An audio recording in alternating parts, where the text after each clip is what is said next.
예수님이 나를 위해서 죽으심을 믿습니까? 예수님의 은혜로 구원받았습니까? 한번 받합시다. 하나님은 나의 아버지, 나는 하나님의 자녀. 믿습니까? 예, 하나님의 자녀는 하나님의 자녀다움이 있어야 되겠죠. 미국 필라델피아는 템플 대학이라고 하는 아주 명문 대학이 있습니다. 그 대학이 세워진 그 기원을 보면 정말 아름답습니다. 필라델피아 템플 교회에 병든 소녀가 찾아왔습니다. 교회가 너무 비좁아서 소녀를 받아들일 수가 없었습니다. 그래서 교사 선생님이 소녀에게 나중에 다시 오느라 지금은 너를 받아줄 수가 없구나 하고 말하고 돌려보냈습니다. 소녀는 눈물을 글썽이며 집으로 돌아갔고 결국 그 소녀는 교회에 가지 못한 채 세상을 떠났습니다. 그런데 소녀의 베개 밑에 목사님에게 보낸 짧은 유서와 동전 75센트가 있었습니다. 그 유서에는 다음과 같은 글이 적혀 있었습니다. 목사님, 저도 교회 가고 싶어요. 제가 모은 돈으로 교회를 넓게 지어주세요. 목사님은 소녀의 장례식에 참석한 사람들에게 이 유서를 읽어주었습니다. 사람들은 소녀 유언에 큰 감동을 받았고 수많은 사람들이 모금 운동을 시작했습니다.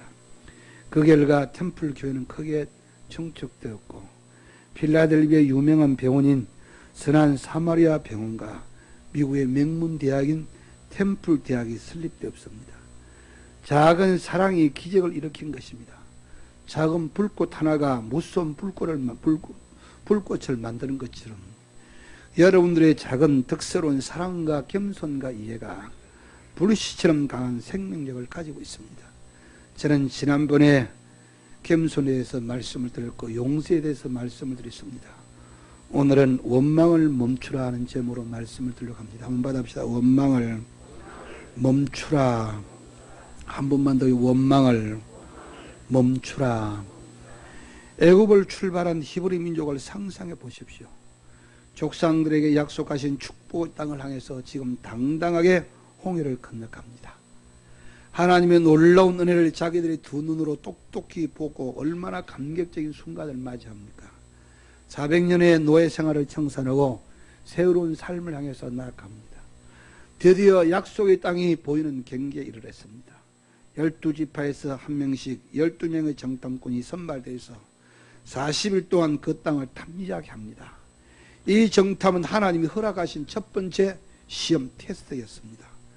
출애굽한 백성은 어떤 어려운 상황이 다가오고 장애물이 닥쳐도 애굽을 나온 사람들은 반드시 약속의 땅으로 들어가야 합니다. 그러나 우리가 아는 대로 자기들이 감정대로 원망하다가 약속의 땅에 들어가지 못하고 다 탈락합니다. 얼마나 기가 막힌 일입니까? 저는 교회 안에서도 자기에게 기대하는 것만큼 결과가 나타나지 않을 때에 교회를 원망하고 돌아서고 잘못된 길로 가는 경우를 많이 보았습니다. 감사하는 사람은 어려워도 감사합니다. 원망하는 사람은 좋아도 원망합니다. 주는 사람은 없어도 줄 수가 있고 받는 사람은 넘쳐도 계속 받으려고 합니다. 사람이 살다 보면요 원망거리가 생길 수가 있어요. 그렇지 않은 사람은 아무도 없습니다. 사람의 감정은 다 비슷합니다. 그러나 원망을 처리하는 그 기술이 그 사람의 인격입니다. 어떤 장군이 전쟁 준비를 철저히 했습니다. 이제 돌격만 하면 승리하게 될 점에 갑자기 하늘에서 비가 쏟아졌습니다. 화가 머리끝까지 치민 이 장군은 하나님을 원망하면서 하늘을 향해 화를 당겨 맞추라고 명령을 했습니다. 한 신하가 비를 원망하는 장군의 투틀거림을 보고 명령대로 하늘을 향해서 화를 쏘았습니다. 그 화살이 바람에 날려서 명령한 장군의 머리에 떨어져 적사했다는 이야기입니다. 원망은요 자연적인 감정입니다. 일이 잘 안 될 때에 원망이 나오는 것은 어쩔 수 없는 감정입니다. 웃을 때 웃는 것은 막을 수가 없습니다. 목마를 때 물을 마시고 싶은 욕망을 없앨 수가 없습니다. 추울 때 따뜻하게 입고 싶은 감정은 어쩔 수가 없습니다.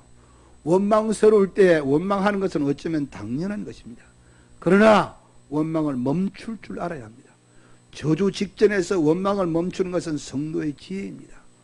이 본문은 원망스러운 현실 앞에서 원망하며 저주받은 사람과 원망할 조건 앞에서 긍정적으로 처리해서 축복받은 사람들을 대조를 시키고 있습니다. 본문 내용을 우리가 너무나 잘 압니다. 저도 아마 이 본문을 가지고 수없이 인용을 해서 말씀을 드렸습니다. 이스라엘 백성은 부정적인 보고를 듣고 부정적으로 다 염색이 그냥 되고 말았습니다. 부정의 결과는 원망입니다. 이스라엘 자손이 다 모세와 아론을 원망하여 그랬죠. 그러나 여호수아와 갈렙은 믿음의 복을 내서 대조를 이룹니다. 부정적인 복을 듣고 그대로 원망한 사람들의 결과가 어떻게 됐는지 우리가 잘 압니다. 하나님께 버림을 받았습니다. 그들은 한 명도 가나안 땅에 들어가지 못하고 광야에서 다 죽었습니다. 그러나 원망할 수밖에 없는 상황에서도 긍정적으로 나갔던 두 사람은 세 세대와 함께 새 땅에 들어갔습니다. 그리고 원망한 그 결과 두 번째는 고난의 인생이 시작됐습니다. 하나님은 이들의 원망을 보시고 하루를 1년으로 계산해서 40일 동안이니까 40년간 광야에서 방황하게 만들었습니다. 10하루면 갈 수가 있는 거리인데 40년을 계속 방황을 합니다. 원망하면 엄청난 고난을 겪습니다. 원망하는 사람은 고난의 인생이 시작됩니다. 하나님은 불평불만하는 사람, 원망하는 사람을 좋아하지도 않고 복주지 않습니다. 세 번째, 예정된 축복을 상실합니다. 하나님께서 히브리 민족을 출애굽시킨 이유가 무엇입니까? 가나안 땅을 주시기 위함입니다. 가나안 땅을 주시는 것이 하나님의 목적이었습니다. 하나님의 축복의 약속이었는데, 그러나 그들은 하나님의 약속을 믿지 않았고 하나님이 세우신 지도자를 믿지 않았고 자기들이 새로운 지도자를 세우고 다시 애굽으로 돌아가자 예정된 가나안을 결국은 상실하고 맙니다. 하나님은 원망하는 사람들에게 축복을 예정해 놓았다가도 거두어 가십니다. 어떤 경우에서도 원망하지 않는 성도들이 되시기를 예수님의 이름으로 기원합니다. 한 번 더 원망보다 감사로, 한 번 더 원망보다 감사로. 사람의 마음은 중성입니다. 중성. 사람의 마음은요 마치 흰천과 꽃 같아요. 이렇게 흰 이 천과 꽃 같아요. 붉은 물을 들이면 붉게 되고 검정물을 들이면 검게 됩니다. 마음에 긍정적인 색깔을 넣으면요 긍정적인 마음이 됩니다. 부정적인 색깔을 칠하면 부정적인 마음이 됩니다. 부정은요 긍정보다 빨리 전염이 되어지는데 전염 속도가 보통 부정은 긍정보다도 7배 빠르게 이제 퍼져나간다는 것입니다. 어떤 사람이 앵무새 2마리를 다른 세상에 길렀습니다. 한 마리에게는 욕을 가르치고 한 마리에게는 노래를 배웠습니다. 한 마리는 얼마나 욕을 잘하는지, 또 한 마리는 정말 노래를 잘합니다. 얼마 후에 주인은 욕하는 앵무새를 노래를 배우라고 같은 세상에 넣었습니다. 얼마 지나고 난 다음에 이 앵무새가 같은 말을 하는데 무슨 말을 했을 것 같습니까?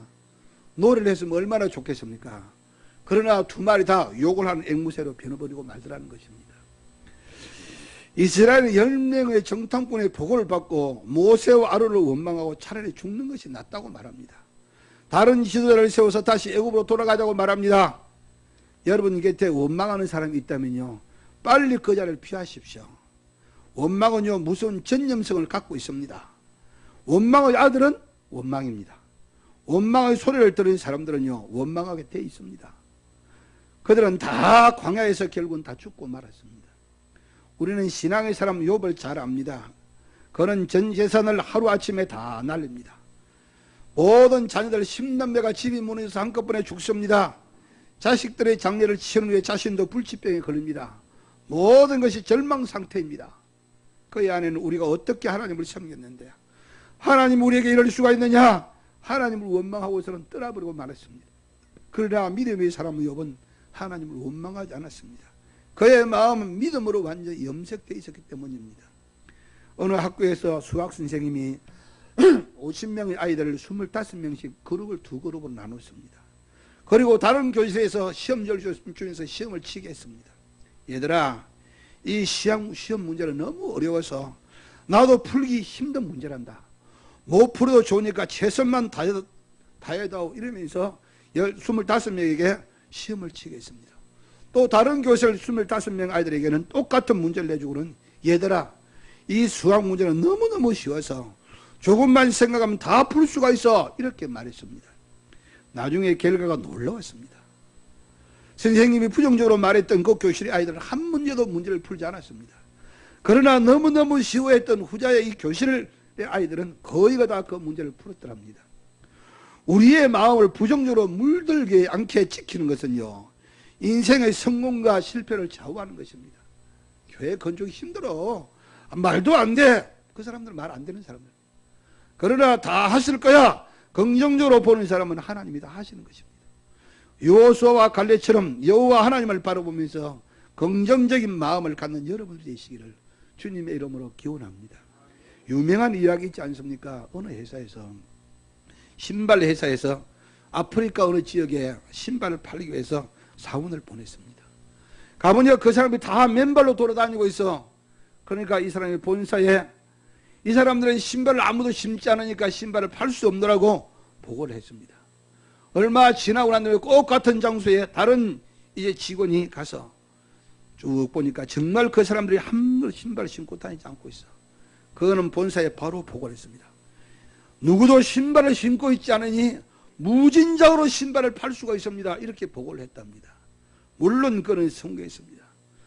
여러분들 같은 상황을 보면서도 그 사람이 어떻게 보느냐에 따라서 이렇게 긍정적 부정으로 차이가 나는 것입니다. 여러분들이 삶에 많은 문제가 다가올 때에 매사를 긍정적으로 보면은요, 원망을 이겨나갈 수가 있습니다. 그러나 부정적으로 보는 사람은요, 원망할 수밖에 없습니다. 두 번째, 목표를 이루면요, 사람들이 원망을 합니다. 이스라엘의 목표는 가나안 땅입니다. 그러나 부정적인 보고를 듣고 가나안 땅을 포기하고 맙니다. 서로 말하되 우리가 한 장관을 세워서 애굽으로 다시 돌아가자. 가나안을 포기하고 나니까 원망이 생긴 것입니다. 그러나 문제가 생겼음에도 불구하고 오히려 목표를 향해서 전진해 나가자고 원망을 뛰어넘는 도전력을 가진 사람도 있습니다. 성경은 말씀합니다. 손에 전기를 잡고 뒤를 돌아보는 자는 하나님 나라에 합당하지 않다고. 마이클 코다라는 사람은요, 세 종류의 사람이 있다고 그는 구별했습니다.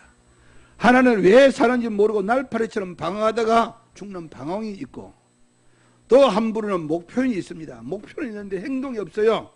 1등 해야지 하지만 놀기만 합니다. 은혜 받아야지 하면서 기도하지 않습니다.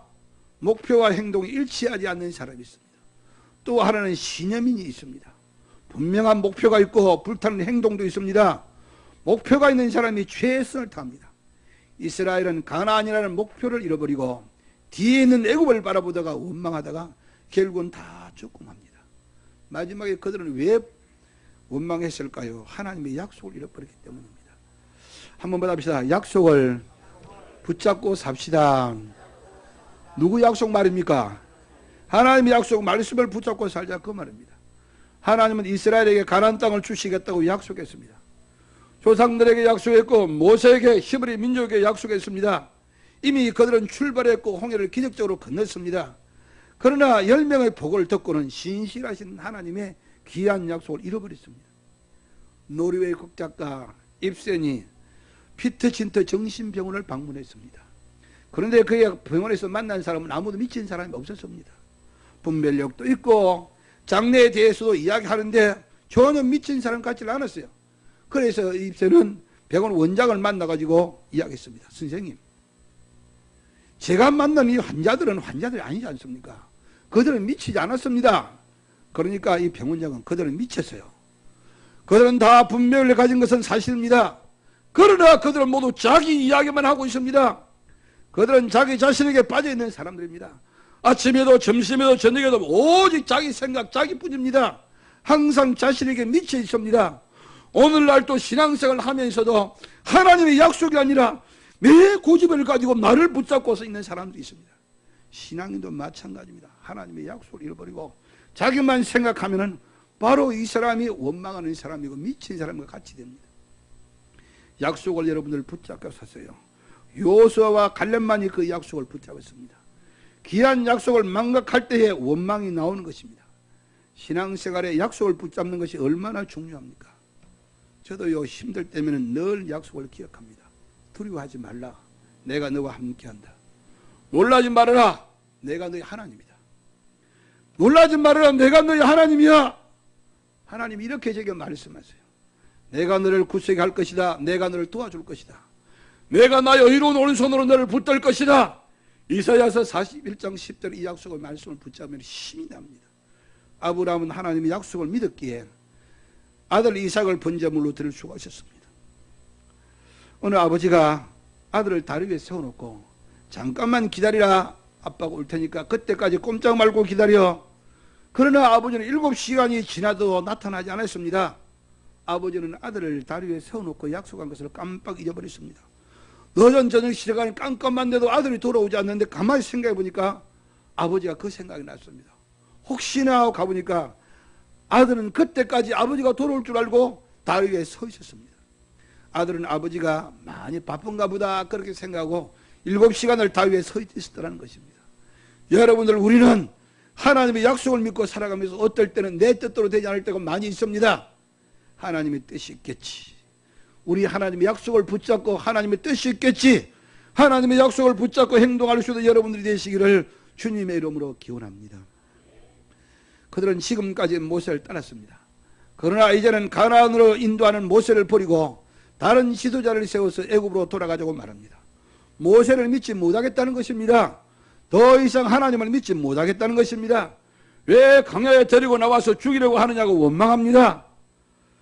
여호수아와 갈렙이 하나님의 약속을 믿고 앞으로 나아가자고 말하는 것을 듣고 그들은 오히려 돌을 들어 치려합니다. 이때 하나님이 나타나셔서 이 백성을 전멸시키겠다고 분노하십니다. 하나님의 일꾼을 멸시하는 것은요, 하나님을 멸시하는 것입니다. 반대로 하나님의 일꾼을 사랑하는 것은 하나님을 사랑하는 것입니다. 주님은 제자들을 보내시면서 너희를 영접하는 것이 곧 나를 영접하는 것이라고 말씀하셨습니다. 하나님의 일꾼을 믿지 못하면요, 원망이 나오게 되고, 하나님은 하나님의 사랑을 원망하는 그들을 멸하시려고 진노하시고 있습니다. 이것이 오늘 우리에게 무엇을 가르칩니까? 하나님은 어제나 오늘이나 영원토록 동일하십니다. 그리스도인은요, 전부가 하나님의 역사가 하나님의 장중에 있음을 믿고 있습니다. 어떤 경우에도 긍정적인 마음을 가져야 합니다. 이런 긍정적인 마음을 잃어버리면 원망이 나옵니다. 누구를 탓하고 원망합니다. 목표를 잃어버리거나 약속을 잃어버리게 되면요, 하나님의 일꾼을 믿지 못하면 사람이 원망을 하게 됩니다. 우리가 살아나가면서 원망할 때가 있습니다. 그러나 이때마다 꼭 기억하세요. 잊지 마세요. 한번 합시다. 나의 하나님은 지금도 나와 같이 계셔. 한 번만 더요. 나의 하나님은 지금도 나와 같이 계셔. 기가 막힌 경우에서도 지금도 나의 하나님 나와 같이 계셔. 하나님의 동행을 믿고 여러분들이 현재를 이겨나가심으로 여러분들이 삶을 통해서 하나님 앞에 영광 돌리는 성도들이 되시기를 예수님의 이름으로 축원합니다. 기도합시다. 아버지,